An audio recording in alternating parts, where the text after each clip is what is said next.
नमस्कार, मैं हूं अनुराधा प्रसाद। बर्फ से ढकी हिमालय की श्रृंखलाओं से लेकर समंदर की सीमाओं तक, कहीं लबलबाती नदियां तो कहीं एक एक बूंद पानी को बचाने का संघर्ष, कहीं रेगिस्तानी तूफान तो कहीं पूर्वा बयार। करीब 20,000 मातृभाषाएं, 3,000 से ज्यादा जातियां, 25,000 उपजातियां, इतनी ही तरह के रीति रिवाज, सैकड़ों तरह का खान पान, फिर भी एक है हिंदुस्तान। अनेकता में एकता, हम एक थे, हम एक हैं जैसे नारे हम बचपन से सुन रहे हैं। भारत की विविधता पर बहुत कुछ लिखा गया है, कहा गया है, लेकिन आज भी ये शोध का विषय है कि भारत इतनी अनेकताओं के बाद एक कैसे हुआ। वो कौन सी अदृश्य ताकत है जो भारत को जोड़ती है। वो कौन लोग हैं जिनके पुरुषार्थ ने एक ऐसी चुंबकीय शक्ति पैदा कर दी कि धर्म, जाति, भाषा और रीति रिवाजों में बटे भारतवासी एक हो गए। स्वतंत्रता दिवस के मौके पर आज उसी अज्ञात शक्ति की तलाश में हमने अलग अलग विशेषज्ञों से बात की और इसी मंथन से निकली भारत एक कहानी। सृष्टि के आदिकाल में न सत था न असत, न वायु थी न आकाश, न मृत्यु थी न अमरता, न रात थी न दिन। उस समय केवल वही था जो वायु रहित स्थिति में भी अपनी शक्ति से जीवित था। उसके अतिरिक्त कुछ भी नहीं था। ऋग्वेद में इसी तरह जीव की उत्पत्ति और उत्थान का बखान होता है। जब कोई नहीं था तब भी कोई था जो बगैर हवा के सांस ले रहा था। तब से अब तक का सफर न जाने कितने लाखों करोड़ों साल का है। उस हिरण्यगर्भ से निकली सृष्टि ने न जाने कितने रूप बदले, लेकिन ब्रह्म से निकली आत्मा वही रही। ये सनातन दर्शन है जिसने धीरे धीरे हिंदू धर्म का स्वरूप लिया। कई लोग कहते हैं कि इसी धर्म ने भारत को जोड़ा। कुछ विद्वान कहते हैं कि धर्म नहीं, अपने आप में राष्ट्र है। लेकिन क्या हिंदू धर्म भारतवर्ष को एक सूत्र में पिरोने के लिए काफी है? पहले सत नहीं था, असत भी नहीं। वाकई सृष्टि से पहले कुछ भी नहीं था। विज्ञान मानता है कभी सभी द्वीप आपस में जुड़े थे। पृथ्वी में बड़ी हलचल से धरती द्वीपों में बंटने लगी। बाद में हिमालय के निचले हिस्से को पार कर लोग बसने लगे जो आर्य कहलाए। इस अखंड भूमि को ब्रह्मावर्त, मध्य देश, आर्यावर्त और भारतवर्ष कहा गया। यहां से एक ऐसी परंपरा निकली जो सर्वे भवन्तु सुखिनः में विश्वास करती है। कश्मीर से कन्याकुमारी तक और कच्छ से कामरूप तक इतनी विविधता के बाद भी भारत को एक सूत्र में बांधे हुए है। भारतीय विदेश सेवा के पूर्व अधिकारी, राज्यसभा सांसद, बिकमिंग इंडियन और आदि शंकराचार्य, हिंदुइज्म ग्रेटेस्ट थिंकर जैसी कई किताब लिख चुके पवन कुमार वर्मा मानते हैं कि भारत को एकजुट रखने में धर्म की बड़ी भूमिका रही है। तो पौराणिक कथाकार अमीश त्रिपाठी हिंदुत्व को जीवन जीने का तरीका बताते हैं। हिंदू धर्म आप कह सकते हैं एक पद्धति भी है, एक जीने का नजरिया भी है, धर्म भी है, पंथ भी है, क्योंकि उसमें रीति रिवाज भी हैं। तो जिस तरह आम तौर के जो पंथ को देखे जाते हैं, जो आधुनिक, जो पिछले 1000-2000 साल में जो उत्पन्न हुए हैं, जो पंथ, जो रिलीजन्स, हिंदू धर्म की तुलना उससे नहीं की जा सकती, क्योंकि नजरिया ही अलग है। और शायद मैं जो नाम जो हिंदू है, शायद वो नाम इस्तेमाल नहीं करूँगा। सही नाम शायद सनातन धर्म होगा, क्योंकि सनातन धर्म में सिर्फ हिंदुइज्म नहीं जैनिज्म, बुद्धिज्म और सिखिज्म भी उन्हें भी आप सनातन धर्म में देख सकते हैं। भारत की एकजुटता बनाने में धर्म की बड़ी भूमिका रही है, खास तौर से क्योंकि 80% हमारे यहाँ जो नागरिक हैं वो हिंदू धर्म से है, और हिंदू धर्म शायद विश्व का सबसे पुरातन धर्म है। तो हिंदू धर्म जिसमें निहित है और धर्म और मजहबों का सम्मान करना, हमारे ही हजारों साल पहले हमारे ही जो संत थे, जो चिंतक थे, जो दार्शनिक थे, उन्होंने कहा था एकम सत्य विप्रहा बहुधा वदंती। एक सत्य है, उसको गुणी लोग अलग अलग तरह से कहते हैं। उन्होंने ही कहा था आनो भद्रः कृतवो यन्तु विश्वतः, दुनिया भर से उदार विचार हमारे पास आए। उन्होंने ही कहा था कि उदार चरितानम वसुधैव कुटुंबकम, पूरे दुनिया में एक उदार चरित्र के लिए एक परिवार है। तो इस परंपरा को आगे ले जाते हुए भारतवर्ष और उसके बाद आधुनिक भारत, मैं समझता हूं और धर्म और मजहबों के साथ जिनका हमको सम्मान करना अनिवार्य है, संवैधानिक रूप से भी और अपने ही सांस्कृतिक परंपरा के अनुकूल, ये हमको एकजुट रखने में उसने बड़ी भूमिका निभाई है। वेदों में भूमि को माता माना गया क्योंकि मनुष्य के सृजन का आधार धरती, आकाश, सूर्य, हवा और अग्नि को माना गया है। भारत की सबको साथ लेकर चलने की सर्वधर्म समभाव वाली संस्कृति ही वो धागा है जो सबको जोड़कर रखे हुए है।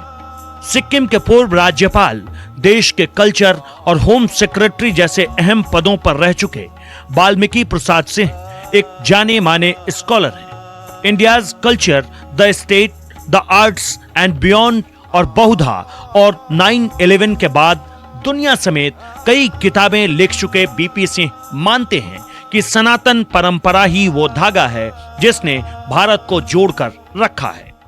भारतवर्ष की महानता का कारण रहा है कि हमारे संतों ने, हमारे महापुरुषों ने 5000 साल पहले जो वाक्य कह गए, वो वाक्य एक धर्म का रूप ले लिया, जिसे हम लोग सनातन धर्म कहते हैं।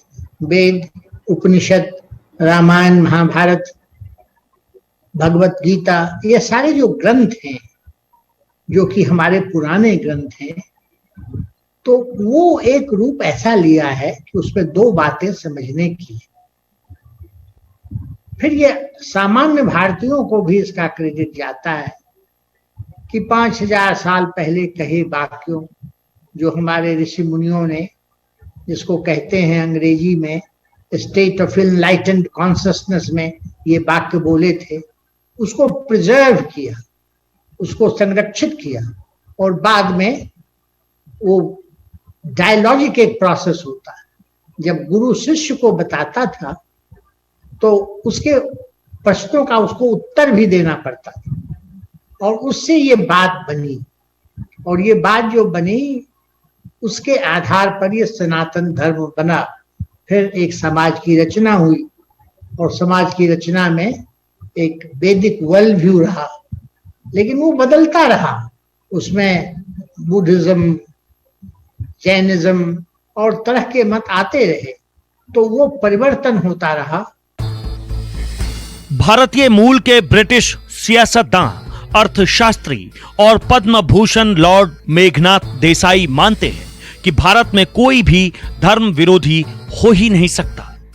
तो सच्ची तरह बोलो तो सेक्युलर मीन्स निर्धार्मिक, मगर हमारी इतनी रिलीजियस सोसाइटी है कि हम कभी एंटी रिलीजियस हो नहीं सकते। भारत एक ऐसी सोच के साथ हजारों साल से आगे बढ़ रहा है जो तोड़ने में नहीं, जोड़ने में यकीन रखता है। भारत के नक्शे पर छोटे बड़े राज्य और राजा आते जाते रहे, लेकिन सदियों से परंपरा सनातन धर्म की रही है। सोशल एंथ्रोपोलॉजी के प्रोफेसर बद्री नारायण का मानना है कि भारत में सामाजिक एकता बनाने में धर्म सीमेंट की भूमिका निभाता रहा है। धर्म आपको एक माहौल देती है जिसमें आप दूसरों के प्रति सम्मान, दूसरों के प्रति इज्जत, दूसरे की भावनाओं की कदर, ये धर्म सिखाती है। धर्म हमें करुणा, धर्म हमें दूसरे के दुख को समझना, ये सारे भाव हमें देती है। तो इस लिहाज से धर्म भारतीय समाज को एकजुट करती रही है। दूसरा जो धर्म का रोल होता है कि धर्म आपको अपने एक ऐसे विमर्श से जोड़ती है जो विमर्श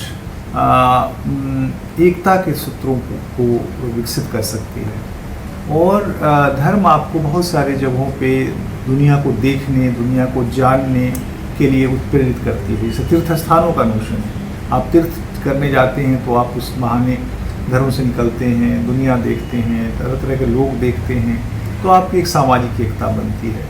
तो एक यूनिटी इन डाइवर्सिटी का जो बोध है, आप डाइवर्सिटी जब देखेंगे, जानेंगे, तभी तो यूनिटी करेंगे। और डाइवर्सिटी को जानने का जो बोध है, वो जो चाहत है, वो धर्म हम में पैदा करती है। हमारी सदियों से परंपरा सनातन धर्म की रही है। मजहब नाम का शब्द ही नहीं है संस्कृत में, और सनातन धर्म का मतलब है कि हर एक इंसान को पूरा अधिकार है अपना इष्ट चुनने का। ये बहुत आधुनिक और रोशन ख्याल है जिस पे हमको गर्व होना चाहिए। बदलते समय चक्र के साथ पश्चिम में मदरलैंड और फादरलैंड की विचारधारा ने नया आकार लिया, लेकिन इन सब की जड़ें हमारी सनातन परंपरा में है। अब जरूरत है बहुधा। दुनिया बदल रही है। बहुधा का मतलब ये होता है कि हम सभी धर्मों का सम्मान करें, हम सभी लोगों की जो परंपराएं हैं उसका सम्मान करें, और दूसरे की बातों को इस ध्यान से सुनें कि हो सकता है कि वो सही हो। ऐसे हालात में टेररिज्म तो नहीं आएगा। पहले आप अगर ध्यान से सुनेंगे, इज्जत के साथ सुनेंगे, तो बात समझ में आएगी। तो इसकी जरूरत है। और आज हम देख रहे हैं कि दुनिया उस तरफ से जा रही है, क्योंकि एक ही अब कोई सुपर पावर नहीं है। पावर सेंटर्स अलग हैं, कल्चर सेंटर्स अलग हैं, इंटरनेशनल ऑर्गेनाइजेशंस बलवती हो रहे हैं। तो इन सब बातों को देखते लगता है कि हमारे पूर्वजों ने इस बात को बहुत पहले कह दिया। सनातन धर्म का एक अलग नजरिया है कि हम हमारा जो भारतवर्ष जो है, जो इंडियन सब कॉन्टिनेंट है, इसके हर एक भाग को हम किसी तरह पवित्र मान लेते हैं या खुद अपनी श्रद्धा से उसे पवित्र बना लेते हैं। आप देखेंगे कि पशुपति नाथ जी नेपाल में है, लेकिन उसके कई पुरोहित केरल से आते हैं, साउथ से आते हैं, और ऐसे कई उदाहरण मिलेंगे आपको हर जगह। सनातन परंपरा में धरती को माता माना गया है क्योंकि वो अपने बच्चों का लालन पालन करती है, किसी में कोई भेदभाव नहीं करती। यही सोच कश्मीर से कन्याकुमारी तक को, कच्छ से कामरूप तक को जोड़ती है। आदि शंकराचार्य ने 4 धामों की स्थापना कर कन्याकुमारी से कश्मीर तक को जोड़ने की कोशिश की। उनका आंदोलन किसी धर्म के खिलाफ नहीं था, लेकिन कई विद्वानों का मानना है कि भारत में मुस्लिम शासकों के पैर जमाने के बाद 12वीं-13वीं शताब्दी में शंकराचार्य की जीवनियां और उनके विचारों को खूब प्रचारित किया गया। मकसद था हिंदुओं को मुस्लिम शासकों के खिलाफ एकजुट करना। लेकिन मुस्लिम शासकों के खिलाफ कोई ऐसा आंदोलन नहीं चला जिससे उनकी सत्ता इतनी कमजोर हो जाती कि उन्हें हिंदुस्तान छोड़ना पड़ता। उल्टा वो हिंदुस्तान के ही हो गए। उन्होंने यहाँ शादियां की, हिंदुस्तानी बोली, यहाँ के खान पान और रीति रिवाजों को अपनाया और धीरे धीरे देश के बड़े हिस्से में अपनी सत्ता कायम करने में कामयाब हो गए। लड़ाइयां लड़ी गई, लेकिन वो राजनीतिक थी, अपनी हुकूमत का झंडा बुलंद करने की थी। दूसरी तरफ ज्यादातर मुस्लिम शासकों के दरबार और सेनाओं में हिंदुओं का दखल बढ़ता जा रहा था। हिंदू शासकों के खिलाफ लड़ने वाली फौजों में हिंदू सेनापति और जवान भी थे। उसी तरह हिंदू शासकों के फौज में भी मुस्लिम सूरमा नजर आने लगे थे। कुछ भी हो, बाहरी दुनिया के लिए भारत एक सोने की चिड़िया बन चुका था। विलियम डैरम्पेल अपनी किताब द अनाकी में लिखते हैं कि जब ईस्ट इंडिया कंपनी का नुमाइंदा जहांगीर के एक जलसे में पहुंचा तो उसे अपनी आंखों पर यकीन नहीं हुआ। इतना सोना, इतने जवाहरात, इतना वैभव उसने इससे पहले कभी नहीं देखा था। कहा जाता है कि उस वक्त दुनिया की अर्थव्यवस्था का करीब 1/4 हिस्सा अकेले भारत का था। हो सकता है इसी वैभव और प्रशासनिक ताकत ने मध्य युग में भारत को जोड़ने की अहम भूमिका निभाई हो।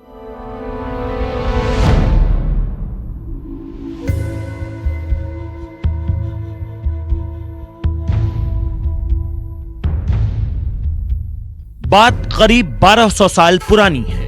इस दौर में बौद्ध धर्म की पताका ऊंची होती जा रही थी।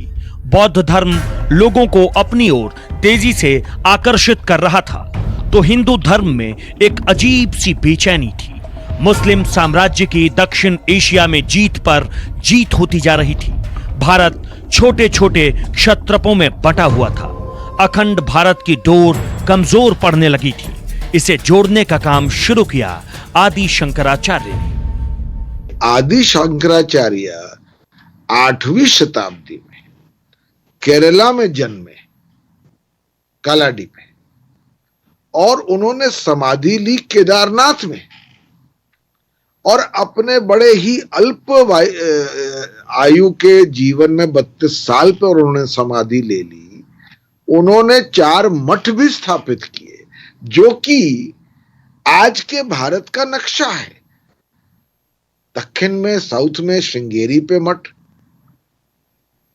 पूरी पर,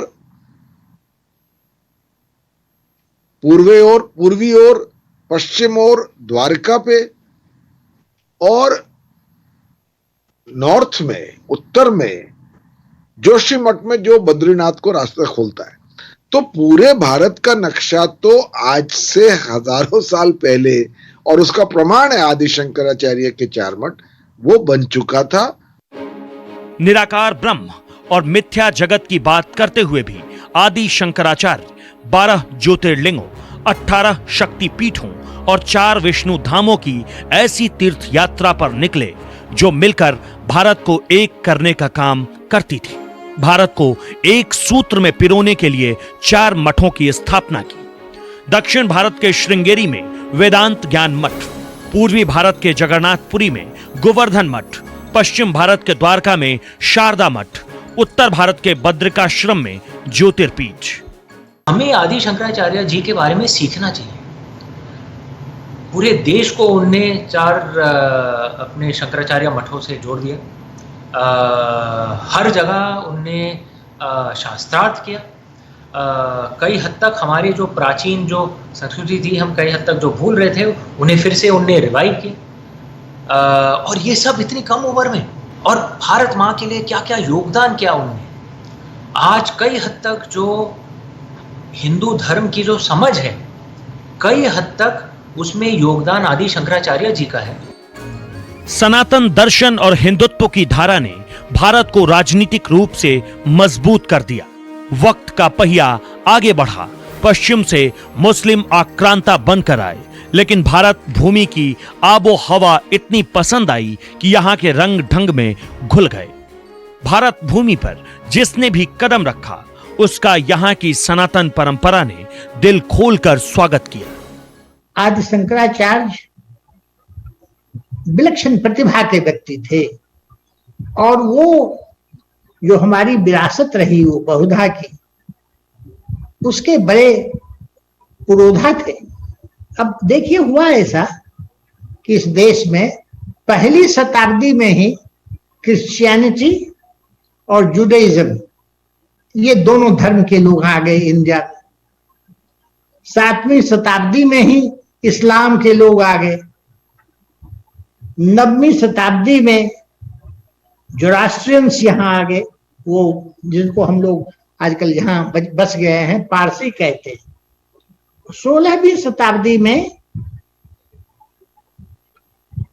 ये जो कॉन्फ्लिक्ट था हिंदू और मुसलमान के बीच, उसको दूर करने के लिए ये आए, नानक और कबीर आए और उन्होंने इस परंपरा को आगे बढ़ाया। 20वीं शताब्दी में जब तिब्बतन्स पर अत्याचार हुआ तो वो भी अब हमारे देश में आ गए, वो रह रहे हैं। यह भारत की फिजाओं में हजारों साल से बहती खुली और उदार सोच का नतीजा था कि मुगलों के दौर में जितनी धूमधाम से ईद मनाई जाती थी, उतनी ही धूमधाम से होली। पूर्व विदेश राज्य मंत्री और संयुक्त राष्ट्र में उप महासचिव जैसे पद पर रह चुके Shashi Tharoor why I am a Hindu and era of darkness the British empire in India जैसी कई किताबें लिख चुके हैं। इनका मानना है कि सबको साथ लेकर चलना ही भारतीय संस्कृति की खूबसूरती है। भारत की विशेषता यहाँ के लोगों से है कि विभिन्न समुदाय, धर्म, संस्कृति से आते हैं। इस विषय में एक प्राचीन कहावत तो है, आप जानते होंगे, कोस कोस पर पानी, 4 कोस पर बानी। अर्थात इस देश के प्रत्येक कोस पर पानी का स्वाद बदल जाता है और प्रत्येक 4 कोस पर वहां रहने वालों की भाषा में परिवर्तन हो जाता है। ऐसी अद्भुत सांस्कृतिक धरोहर वाले देश में अनेकों त्योहार जैसे होली, दिवाली, ईद, क्रिसमस, ओणम सभी देशवासी खुशी के साथ मिलकर मनाते हैं, जिससे देश की एकता और अखंडता मजबूत होती है। आप देखेंगे कि हमारे जो इंडियन मुस्लिम्स और इंडियन क्रिश्चियंस हैं जो इंडिया में रहते हैं, वो विदेशी क्रिश्चियंस और मुस्लिम से बहुत अलग है। हमारा एक भारत ही देश है जहां पे वेंकटेश्वरा मंदिर हो सकता है, जहां पे श्रद्धालु मुसलमान भी आते हैं। आप गूगल करिए, आपको पिक्चरें मिलेंगी कि मुस्लिम महिलाएं बुर्खा पहन के वेंकटेश्वरा मंदिर में आई हैं। मंगनयार मुस्लिम जो राजस्थान में है, पंथ से तो मुसलमान है, लेकिन उनका काम ये है, उनका कार्य ये है कि प्रभु श्री राम के गुणगान गाते हैं। ये भारत देश में ही हो सकता है। अजमेर शरीफ आप देखेंगे कितने हिंदू हैं, और मैं भी उनमें शामिल हूँ कि अगर जयपुर जाएंगे तो जरूर अजमेर शरीफ में जाके माथा टेक के आए। ये हमारे भारत देश में ही होता है। तो जोड़ हमें हमारी संस्कृति कर रही है, क्योंकि बुनियाद एक ही है हम सब की। हम सब भारत को अपनी मां मानते हैं। सनातन परंपरा से निकले उदार हिंदुत्व के धागे का ही कमाल है कि अपनी मन्नतों के साथ हिंदू भी पूरी आस्था के साथ अजमेर शरीफ और हजरत निजामुद्दीन औलिया की दरगाह पहुंचते हैं तो अयोध्या में खड़ी हनुमानगढ़ी अवध के नवाबों की हिंदू देवी देवताओं में आस्था की बुलंद तस्वीर है। अपनी परंपराओं और आस्था के साथ एक दूसरे का सम्मान करते सुख दुख बांटने की हजारों साल से चली आ रही सोच भारत को एक करती है। 1739 में नादिर शाह के हमले ने मुगलिया निजाम को कमजोर किया। मुगलों की तरह नादिर शाह यहां बसने नहीं आया था, वो लुटेरों की तरह आया था और उसने यहां कत्ले आम किया। दिल्ली के चांदनी चौक, दरीबा कला, फतेहपुरी, हौज खासी, जौहरी बाजार और अजमेरी गेट जैसे इलाकों में लाशों के ढेर लग गए। मारे गए लोग दिल्ली के आम शहरी थे, हिंदू भी और मुसलमान भी। नादिर शाह के हमले का एक पॉजिटिव हिस्सा यह है कि इसने भारत के मुसलमानों और हिंदुओं के बीच की खाई बहुत कम कर दी। हिंदुस्तान के हिंदू और मुस्लिम एक विदेशी मुस्लिम आक्रांता के जुल्मे सितम से मिलकर लड़ रहे थे। अंग्रेजों के भारत आने के बाद ये एकता और मजबूत हुई। 1857 की बगावत ने अंग्रेजों को बता दिया कि हिंदू मुसलमानों की एकता उनके लिए मुश्किलें खड़ी कर सकती है और बांटने की राजनीति का एक नया दौर शुरू हो गया। नादिर शाह हिंदुस्तान को कुछ ही दिन में लूट कर वापस चला गया, लेकिन अंग्रेजों का प्लान भारत को बरसों तक लूटने का था। वो भारत को लूटकर ब्रिटेन के खजाने को भरते रहे। यही वजह है कि कभी हिंदुस्तान के नहीं हो पाए और इस लुटेरी मानसिकता के खिलाफ भारत की आवाम एक होती गई। अंग्रेज भारत आए तो व्यापारी बनकर, लेकिन भारत की संपन्नता और चकाचौंध देखकर उनकी आंखें फटी रह गई। अंग्रेजों ने भारतीय समाज की कमजोरियों का फायदा उठाया और देखते ही देखते कारोबारी से शासक बन गए। 1857 के रिवोल्ट के बाद वो जब फेल हो गया, वो जो हुआ था वो तो मुगल एम्पायर की रेस्टोरेशन के लिए हुआ था। तब भारत राष्ट्र की कोई आइडिया नहीं था। लोग कहते हैं कि our first national revolution, because there was no idea of Bharat. It was to re-establish restore the Mughal Empire. वो नहीं हुआ। तब से जो लोग यही चिंता कर रहे हैं कि भारत क्यों एक देश है, किस कारण एक देश है। और आज सन 1857 की गर्मियां हैं। वो साल 1857 का था। अंग्रेजों की विस्तारवादी नीतियों के खिलाफ हिंदू मुस्लिमों ने मिलकर आवाज बुलंद की। भले ही संगठित अंग्रेजों ने 1857 की क्रांति को बंदूकों के दम पर कुचल दिया, लेकिन अंग्रेज एक बात अच्छी तरह समझ गए कि बगैर हिंदू मुस्लिमों के बीच दरार पैदा किए भारत में ज्यादा दिनों तक टिकना संभव नहीं है। ब्रिटिश कभी हिंदुस्तान को इकट्ठा रखने की बात नहीं की। उनकी राज करने के लिए लोगों के बीच में अनेकता फैलाया और जातियों के बीच में भी। ये कास्ट सेंसस जो करवाया, किसी को क्रिमिनल कास्ट बोल दिया, ये सब किस लिए? वही मनोवाद की जो आपकी वर्ण व्यवस्था जो है, उसी के आधार पे वो जो है ये डिवीजन को भी बरकरार नहीं और मजबूत किया। छोटे छोटे राजे रजवाड़ों में बंटे भारत को अंग्रेजों ने एक प्रशासनिक सूत्र में बांधने का काम जरूर किया। संचार और रेल नेटवर्क से जोड़ने की कोशिश की। अंग्रेज भी हिंदुस्तान के इस मिजाज से हैरान थे कि उत्तर भारत के लोगों का न रहन सहन दक्षिण भारत के लोगों से मिलता है, न खान पान और न बोली। वैसा ही मिजाज पूर्वी और पश्चिमी हिस्से का भी है, लेकिन इतनी भिन्नता के बाद भी भारत के एक कोने से दूसरे कोने का रिश्ता बड़ी खूबसूरती के साथ जुड़ा हुआ है। I always say that India is a nation of nations. तो यूरोपियन यूनियन है, यूरोप जैसे एक विचार है। Europe is not a country, it is an idea, civilisation. वैसे ही भारत एक आइडिया है, सिविलाइजेशन है, भारतीय संस्कृति है। ब्रितानी सत्ता जब आई उस समय, जैसा मैंने बताया कि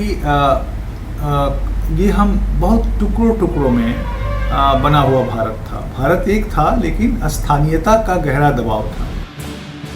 कोई भी समाज, धर्म या सोच पूर्ण नहीं होता। वक्त के साथ उसमें परिवर्तन जरूरी होता है। हिंदू धर्म में भी वक्त के साथ सुधार हुए, जिन्होंने भारत की एकता के एजेंडे को मजबूत किया। दयानंद सरस्वती ने भी हिंदू धर्म में जो त्रुटियां थी, जिन चीजों को हमको बदलने की आवश्यकता थी, उस पर जोर दे करके आर्य समाज का गठन किया। विवेकानंद, स्वामी विवेकानंद, वो वेदांत दर्शन के ही बहुत बुलंद आवाज नहीं थे। वो बेकार के हिंदू धर्म में रीति रिवाज के विरोधी थे। मैं गांधी और टैगोर का कायल हूं और उन्हें इस देश की एकता, इस देश की सभ्यता के प्रतीक के रूप में देखता हूं। टैगोर का जो एक सहज स्वाभिमान है, एक सहज सेल्फ कॉन्फिडेंस है इस देश के बारे में। मैं अपनी सभ्यता के बारे में इतना कॉन्फिडेंट हूं कि मैं पूरी दुनिया से सीख सकता हूं। वो मेरे लिए प्रतीक है। लेकिन एक बात थी जो गांधी में, टैगोर में और नेहरू तीनों में कॉमन थी। इन तीनों को लगता था कि जो यूरोप की दृष्टि है नेशनल यूनिटी की, वो हमारे लिए सही नहीं। भारत की उदार फिजा में गांधी, टैगोर और नेहरू की सोच से अलहदा एक और विचार आकार ले चुका था, जिसके बीज अंग्रेजों ने बोए थे। मुस्लिमों के लिए अलग मुल्क पाकिस्तान का विचार, जिसके अगुवा थे मोहम्मद अली जिन्ना, तो हिंदू राष्ट्र का परचम थामे खड़े थे विनय दामोदर सावरकर। असली झगड़ा तो अंग्रेजों ने लगाया जब उन्होंने देखा कि इस देश पर अगर हुकूमत करना है तो हिंदू मुसलमान को अलग कर दो। और ये झगड़ा पहले नहीं था। बंटवारे की शर्त पर भारत को अंग्रेजों से आजादी मिली। दुनिया के नक्शे पर पाकिस्तान नए मुल्क के तौर पर उभरा, मुस्लिमों का पाकिस्तान। यह भारत की फिजाओं में बहती उदार सोच ही थी कि जितने मुस्लिमों ने नए पाकिस्तान को चुना, करीब उतने ही मुसलमानों ने जिन्ना के पाकिस्तान को रिजेक्ट कर दिया और भारत में ही रहने का फैसला किया। अभी वक्त है एक छोटे से ब्रेक का। ब्रेक के बाद भी जारी रहेगी भारत एक कहानी। आप देखते रहिए।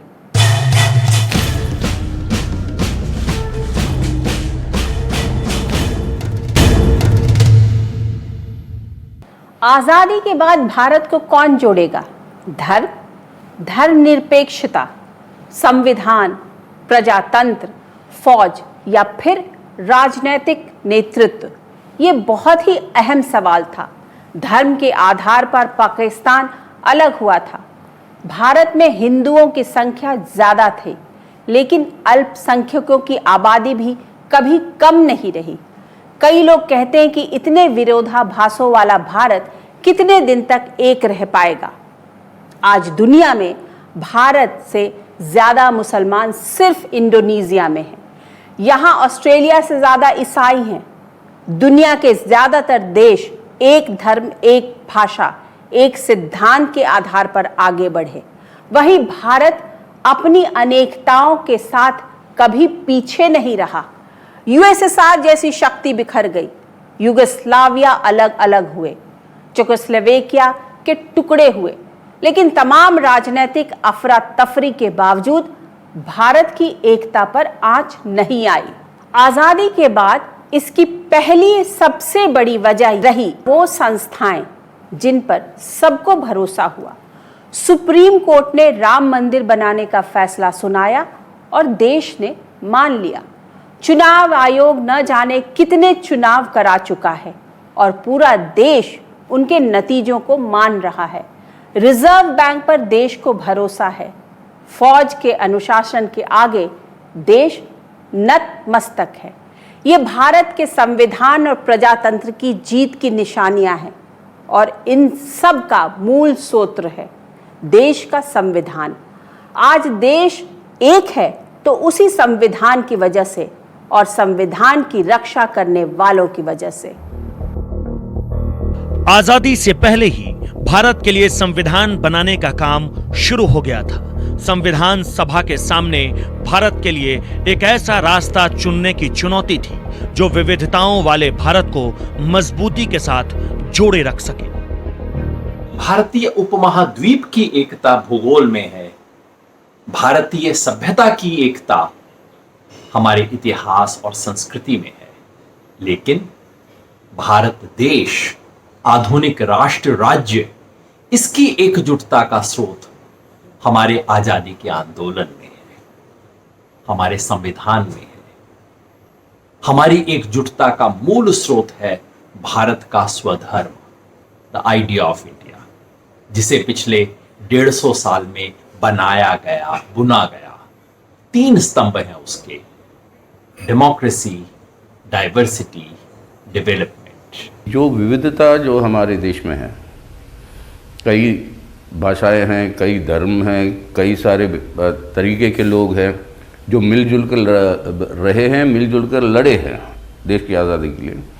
अगर उन सबको इकट्ठा रख के इस देश को एक खुशहाल देश बनाना है तो किसी के बीच में भेदभाव नहीं हो सकती, सबको बराबरी के अधिकार मिलना। संविधान सभा में कांग्रेस पूर्ण बहुमत में थी, लेकिन कांग्रेस के अंदर ही नए भारत के स्वरूप को लेकर विवाद था।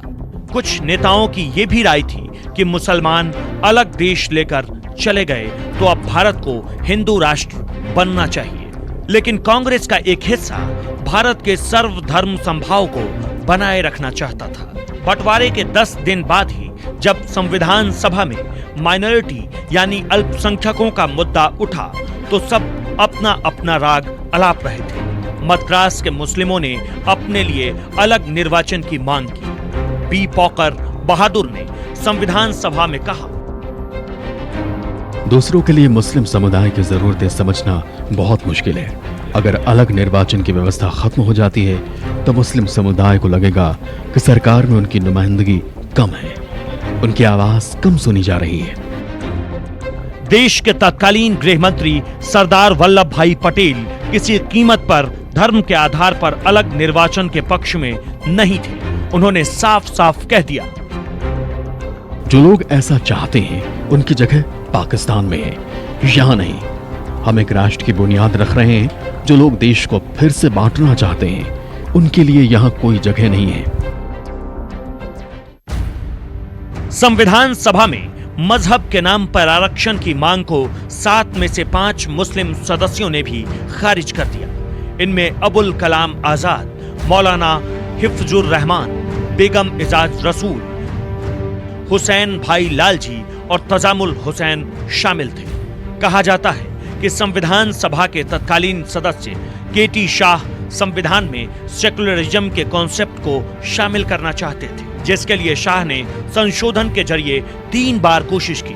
लेकिन कहा यह भी जाता है कि डॉक्टर भीमराव अंबेडकर इसके पक्ष में नहीं थे। संविधान सभा में नए सिरे से अल्पसंख्यकों की परिभाषा गढ़ने का काम शुरू हुआ। उसके बाद जिस तरह के भारत का निर्माण हुआ उसकी झलक संविधान की प्रस्तावना में साफ साफ देखी गई। हम भारत के लोग भारत को एक संपूर्ण प्रभुत्व, संपन्न लोकतंत्रात्मक गणराज्य बनाने का, उसके समस्त नागरिकों को सामाजिक, आर्थिक और राजनीतिक न्याय, विचार, अभिव्यक्ति, विश्वास, धर्म और उपासना की स्वतंत्र प्रतिष्ठा और अवसर की समता प्राप्त कराने तथा उन सब में व्यक्ति की गरिमा तथा राष्ट्र की एकता, अखंडता सुनिश्चित करने वाली बंधुता बढ़ाने के लिए दृढ़ संकल्प होकर अपनी संविधान सभा में आज दिनांक 26 नवंबर 1949 को इस संविधान को अंगीकृत, अधिनियमित और समर्पित करते हैं। भारतीय संविधान की आत्मा सबको बराबरी का हक देती थी, हर धर्म और उसकी परंपराओं का सम्मान।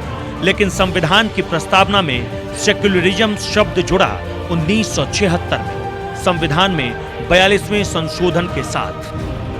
धर्मनिरपेक्षता, जिसे अंग्रेजी में सेकुलरिज्म कहते हैं, वो इस देश की एकता की बुनियादी शर्त है, इस देश का सबसे पवित्र सिद्धांत है।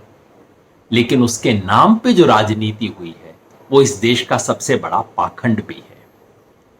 बुनियादी शर्त इसलिए है कि अगर भारत को एक देश के रूप में बने रहना है तो वो तभी संभव है जब किसी एक विशेष धर्मावलंबी अपने आप को मकान मालिक और दूसरों को किराएदार न समझे, जब सभी धर्मों वालों को, हर धर्मावलंबी को इस देश में बराबरी का अधिकार हो, नहीं तो ये देश बचेगा नहीं। बुलंद भारत के लिए संविधान गढ़ते समय एक बड़ा सवाल भाषा को लेकर भी आया। जिस देश में 4 कोस पर बोली बदल जाती है, वहां किस भाषा को राष्ट्रीय भाषा के तौर पर अपनाया जाए। संविधान सभा में अंग्रेजी बोलने वालों की तादाद अच्छी खासी थी। उनमें से एक थे गोपाल स्वामी आयंगर। उन्होंने साफ साफ कह दिया कि हमें अंग्रेजी को कई साल तक रखना होगा। तर्क दिया कि कोर्ट कचहरी से लेकर सरकारी कामकाज में अंग्रेजी बहुत भीतर तक घुसी हुई है।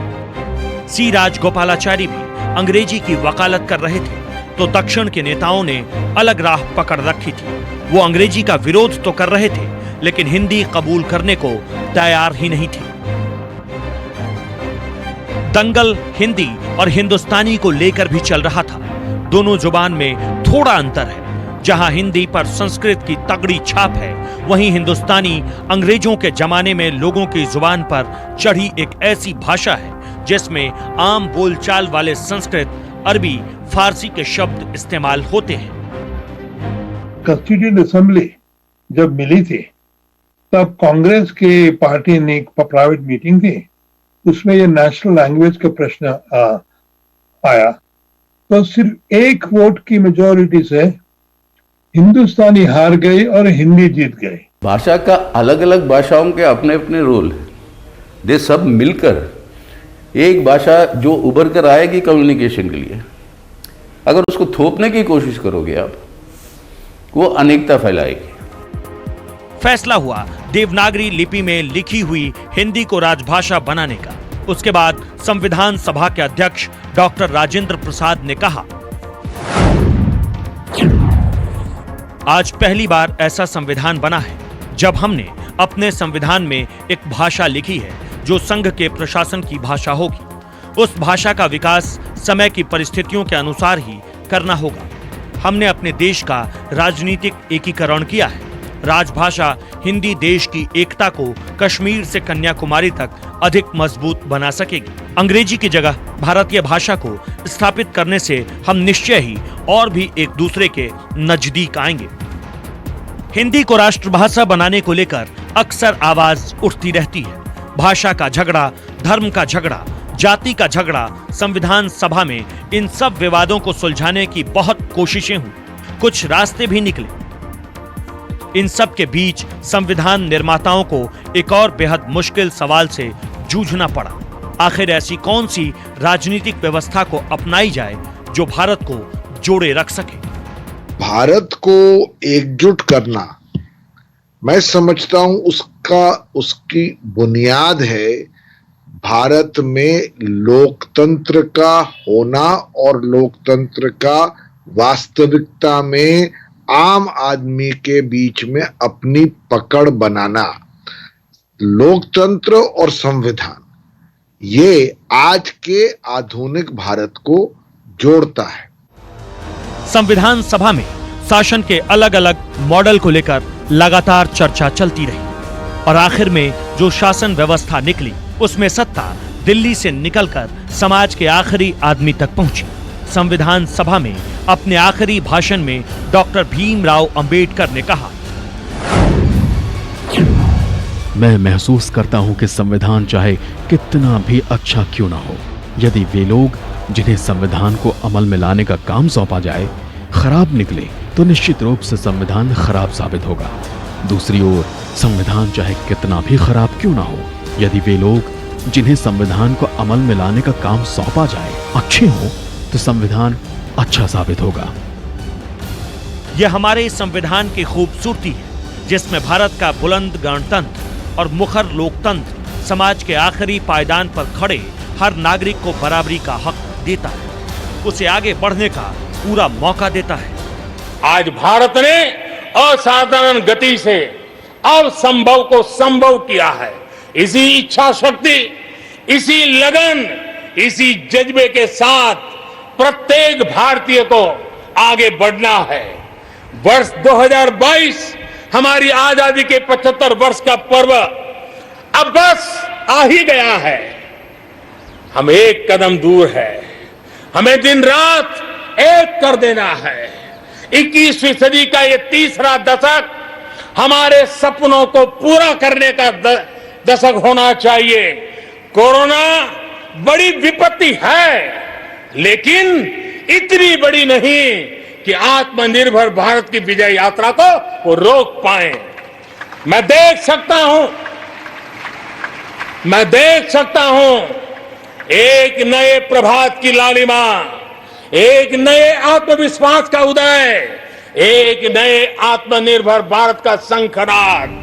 प्रधानमंत्री नरेंद्र मोदी दुनिया के सबसे बड़े लोकतंत्र को उस मुकाम पर ले जाना चाहते हैं जिसमें रहने वाला हर नागरिक संपन्न, खुशहाल और आत्मनिर्भर बने, जिसमें प्राचीन भारत का सर्वधर्म समभाव की परंपरा भी आगे बढ़े और सर्वे भवन्तु सुखिनः की उदार सोच भी। मैंने शुरुआत ऋग्वेद की ऋचा से की थी और कार्यक्रम के अंत में भी एक बार उसी वैदिक ज्ञान की तरफ ले चलती हूँ। कहा गया है सर्वप्रथम ब्रह्मांड बिंदु के रूप में था। महाशून्य स्थित बिंदु में स्पंदन से वायु प्रकट हुआ, जिसने अग्नि को जन्म दिया। अग्नि ने जल को तथा जल ने धरती को प्रकट किया। एक स्पंदन, एक हलचल, एक कंपन, ये सब जड़ता को खत्म कर सृजन का मार्ग खोलते हैं। संविधान, प्रजातंत्र और इससे जुड़ी संस्थाएं जड़ नहीं हैं, उनमें भी स्पंदन होता है और वही स्पंदन हमारे लिए नए रास्ते खोजता है, नया मुकाम बनाता है। इस खास एपिसोड में बस इतना ही। हम फिर हाजिर होंगे किसी नए मुद्दे के साथ। तब तक के लिए मुझे दीजिए इजाज़त और आप देखते रहिए न्यूज़ 24। नमस्कार।